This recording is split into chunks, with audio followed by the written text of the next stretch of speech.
Hello guys, कैसे हो आप लोग। मैं हूं सुनील और आप देख रहे हैं मेरा YouTube channel total knowledge tutorial. तो आज हम बात करने वाले हैं वर्गमूल निकालने की बेसिक तरीका के बारे में कि वर्गमूल निकालने की वो बेसिक तरीका क्या है।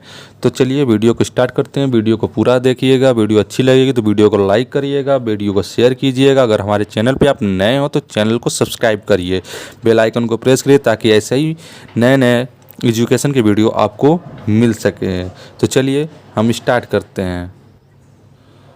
तो किसी संख्या का वर्ग निकालने के लिए वो कौन कौन सी विधियां हैं, वो कौन कौन सी वर्गमूल निकालने की कौन कौन सी विधियां हैं, कौन कौन तरीका है, उन तरीकों के बारे में बात करने वाले हैं। तो पहली तरीका की बात कर दें। अगर क्या पहली तरीका क्या है, पहली तरीका है गुणन खंड विधि। गुणनखंड विधि से भी हम किसी संख्या का वर्गमूल निकाल सकते हैं। दूसरी विधि है भाग विधि। भाग विधि के जरिए भी हम किसी संख्या का वर्गमूल निकाल सकते हैं। तो पहले विधि की बात करते हैं। पहली विधि से हम निकालने की कोशिश करते हैं, गुणनखंड विधि से किसी संख्या का वर्गमूल निकालने की कोशिश करते हैं। तो चलिए स्टार्ट करते हैं। तो पहली कोई हम क्वेश्चन ले लेते हैं, जैसे कि इसी 1225 का हमें वर्गमूल निकालना है। इसका वर्गमूल क्या होगा। तो पहली विधि से गुणनखंड विधि से भी निकालेंगे, भाग विधि से भी निकालेंगे। तो चलिए निकालते हैं इसका। तो पहले हम गुणनखंड विधि से निकालते हैं। गुणनखंड इसका करते हैं 12 25 का गुणनखंड करते हैं। तो गुणनखंड करते हैं तो हो जाएगा आपका। पहले देखिए, एक गुणनखंड करने का बेसिक तरीका क्या होता है। अगर इसके अंत में 5 है तो संख्या 5 से डिवाइडेड होगी और 7 से डिवाइडेड होगी और 3 से भी डिवाइडेड होगी। लेकिन 3 से डिवाइडेड होने का नियम क्या है कि अगर पहली संख्या में शेष बच रहा है, यह संख्या अगर पहली संख्या में शेष बच रहा है तब यह संख्या 3 से डिवाइडेड होगी, वरना नहीं होगी। अगर डिवाइडेड करने पर यहाँ पे एक शेष बचेगा तब यह संख्या होगी, नहीं तो वरना यह 5 और 7 से होगी। तो ये हम देख रहे हैं कि ये पूरा पूरा कट जा रहा है। 25 तो वह आपसे 3 से डिवाइडेड होगा नहीं, इसलिए हम 5 से इसको डिवाइडेड करते हैं। 5 से डिवाइडेड करने पर प्राप्त आपको होता है 5 दूना के 10, 5 चौका 20, 5वां 25। ठीक, अब फिर से हम 5 से इसको डिवाइडेड करते हैं। क्यों दोबारा 5 से डिवाइडेड कर रहे हैं, क्योंकि हमें वर्गमूल निकालना है। वर्गमूल निकालने के लिए इनका जोड़ा चाहिए हमें। तो 5 फिर से निकालते हैं। 5 चौका 20, 5 9 45। अब देखते हैं 49 तो 7 से ही कटेगा, 7 7 49 काट दिए। अब देख रहे हैं, अब इसको 12 25 का फैक्टराइजेशन आ गया, 5 गुणे 5 गुणे 7 गुणे 7 का। तो अब देख रहे हैं 5 गुणे 5 है, 7 गुणे 7 का हम फैक्टराइजेशन कर दिए। तो अब यहाँ पे हम जोड़ा बनाएंगे इसका। ठीक है, संख्याओं का पेयर। तो यहाँ पे 5 का एक पेयर बना तो 5 उतार लेंगे, 7 का एक पेयर बना इंटू 7 कर लेंगे। अब इंटू इन दोनों का मल्टीप्लाई कर देंगे तो आ जाएगा 35। तो सिंपल सी तरीका है, गुणनखंड विधि से आप भी किसी संख्या का वर्गमूल निकाल सकते हैं। तो 1225 का वर्गमूल आपका आ गया 35। ठीक है, यह तरीका आपको समझ में आया। अगर नहीं समझ में आएगा तो कमेंट सेक्शन में फिर से बताइएगा। फिर से अगर यहाँ पे आपको समझ नहीं आया वो चीज़ हमें बताइएगा, टॉपिक हम फिर से बनाएंगे। ठीक है, तो दूसरे मेथड की बात करते हैं। दूसरे मेथड की क्या बात करते हैं कि भाग विधि की बात। तो भाग विधि के जरिए कैसे हम किसी संख्या का वर्गमूल निकालते हैं। बस हम उसी संख्या को फिर से लेते हैं, हम दूसरी संख्या नहीं ले रहे हैं। नहीं तो आप कहोगे कि हम दोबारा किसी संख्या को उसी संख्या से ज्ञात है, लेकिन बट हम उसी संख्या को लेते हैं 1225 को। कैसे इसको हम भाग विधि से निकालते हैं। भाग विधि करने का तरीका जान जाइए।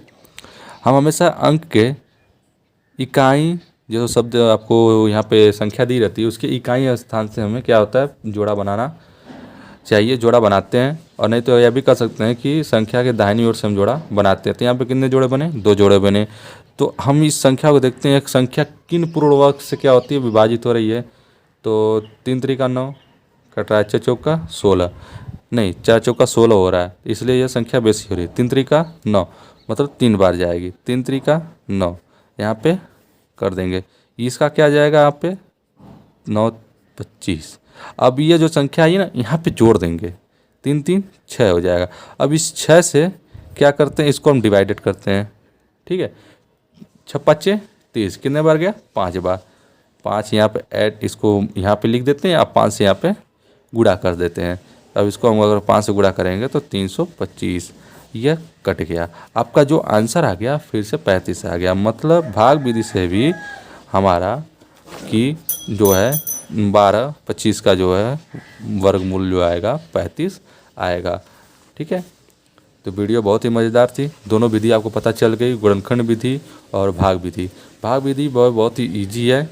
हम जोड़ा बनाते हैं और प्रथम 2 अंकों को देखते हैं कि वर्ग संख्या से कट रही है, उनके नीचे ही रहती है। ठीक है, माइनस में नहीं करते हैं। 3 होता है तो 3 तरीका 9 कट रहा है, 4 चौका 16 होता है तो 12 से बेसी हो जाता, तो यह गलत होता। तो 3 तरीका 9 हमने किया। फिर इनके यहाँ से 6 5 30, ये डिवाइडेड हो गई। मतलब ये संख्या क्या कर रही है, 6 से नीचे है, या हम कर सकते हैं 6 7 42, 6 6 के 36, 32 से अधिक हो गया, मतलब 325 से ऊपर जाएगा।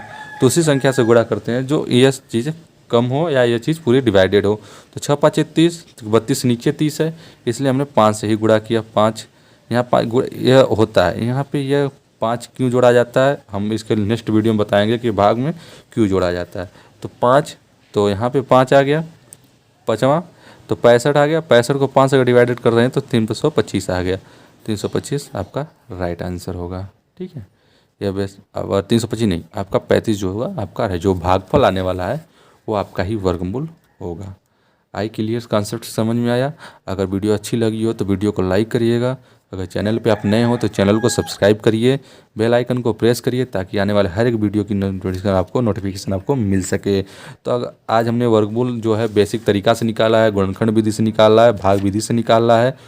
ठीक है, उन चीज़ों के बारे में आप जाने। अब हम नेक्स्ट वीडियो में अगर वर्गमूल निकालने का ट्रिक बताएंगे, कुछ 2-4 ट्रिक आपको बताएंगे जिससे आप बहुत इजी तरीके से किसी संख्या का वर्ग निकाल सकते हैं, वर्गमूल निकाल सकते हैं।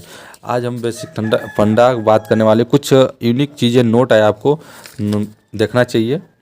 ठीक है, तो जैसे कि अगर हम 1 से लेके 10 तक के संख्याओं का वर्ग कर रहे हैं तो सबके इकाई का स्थान जो है 1 4 9 6 5 6 9 4 1 आ रहा है, मतलब 0 0 तो होगा, तो मतलब डेफिनेटली वो वर्ग होगा ही होगा। ठीक है, तो 1 4 9 6 5 6 9 4 1 आ रहा है, तो यह संख्या क्या होगी? तो किसी संख्या की इकाई के स्थान पर, किसी संख्या के इकाई के स्थान पर 1 4 5 6 9 हो तो वह संख्या क्या होगी? पूर्ण वर्ग होगी, उनका वर्गमूल निकाला जा सकता है। यहाँ पे नोट करने की बात क्या थी, अगर इकाई के स्थान पर 2 3 7 और 8 होंगे तो वह संख्या पूर्ण वर्ग नहीं होगी, मतलब परफेक्ट स्क्वायर वह नहीं होगा। ठीक है, इम्परफेक्ट स्क्वायर होगा। स्क्वायर होगा कि नहीं, वो इम्परफेक्ट स्क्वायर होगा। लेकिन जिस अंक मतलब संख्या के इकाई के स्थान पर 2 3 7 और 8 होंगे तो वह संख्या पूर्ण वर्ग नहीं होगी, वह संख्या परफेक्ट स्क्वायर नहीं होगी, इम्परफेक्ट स्क्वायर होगा। तो इसके लिए आपको यह तरीका जानना चाहिए। तो जैसे हमने यहाँ पर दिया था 5 है तो यह संख्या पूर्ण वर्ग है। अगर यहीं पे हम अगर 2 लिख देते हैं तो ये संख्या पूर्ण वर्ग नहीं होती, पूर्ण वर्ग नहीं होती। ठीक है, ये बेसिक चीज़ें थी आपको बताने की। तो ठीक है, हम फिर नेक्स्ट वीडियो मिलते हैं, कुछ ट्रिक के ज़रिए हम वर्गमूल कैसे निकालते हैं, तुरंत कैसे निकालेंगे, कुछ बेसिक चीज़ों के बारे में बात करेंगे। तो मिलते हैं फिर से आपको अगले वीडियो में। लेकिन ये इस नोट को आप ख्याल रखिएगा कि अगर अंक के मतलब किसी संख्या के इकाई के स्थान पर 2 3 7 और 8 होंगे तो वह संख्या परफेक्ट स्क्वायर नहीं होगी, इम्परफेक्ट स्क्वायर होगी। तो इस चीज़ को आप ध्यान दीजिएगा। ठीक है, अगर चलते हैं नेक्स्ट वीडियो में, आपको फिर मिलते हैं किसी कितने शॉर्ट ट्रिक्स के जरिए। फिर हम आपको बताएंगे घनमूल कैसे निकाला जाता है, उसके भी बेसिक तरीकों के बारे में बताएंगे। ठीक है, उसमें भी यही 2 विधियां लगेंगी, भाग विधि और गुणनखंड विधि। तो कैसा लगा वीडियो तो कमेंट के जरिए आप बताइएगा, अपना कमेंट जरूर दीजिएगा, लाइक ज़रूर कीजिएगा, डिसलाइक भी करिएगा, क्योंकि आपके प्रति उत्तर से हमें पता चलता है कि हम कितने सक्सेस हैं। वीडियो देखने के लिए बहुत बहुत धन्यवाद। आपका दिन शुभ हो।